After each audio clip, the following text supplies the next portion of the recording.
Are you a reader? Read books? In jail. Outside of jail, I'm pretty busy. Have you read the 48 Laws of Power? I have read the 48 Laws of Power, yes. When I look at your rise to notoriety on the internet and how you've conducted yourself and controlled the narrative in certain respects and put yourself out there, I would say that you'd probably used a lot of the lessons within that book to create the cut through. Well, yeah, there's universal laws of power. There's universal laws of the universe. I mean, there's things which are just always objectively true.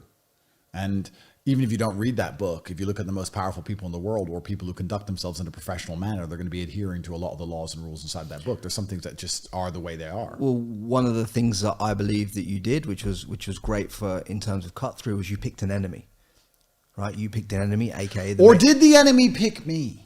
No. This is the thing. Did the enemy create me?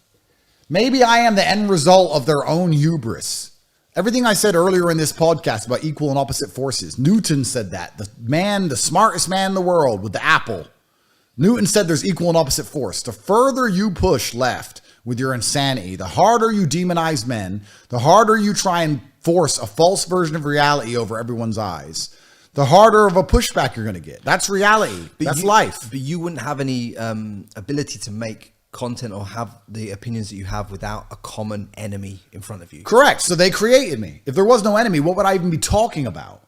Yeah. Why would I sit here and be on a podcast saying women can't drive and everyone going, yep? It's not a podcast. It's not a podcast for me to say women should be focused on having children instead of being on Instagram. Yeah. If everyone sat there and said yes, it wouldn't be a podcast. But there's many enemies you could have picked. You picked the establishment. Are there? You picked the establishment. What's the other enemy?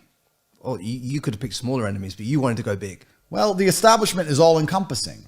The establishment is all encompassing because you can apply it to anything. I can sit here and talk about the Ukraine-Russia war and how the establishment is wrong. We could talk about the genocide in Gaza and how the establishment is wrong. We could talk about birth rates and how the establishment is wrong. We could talk about drug use and how the establishment is wrong.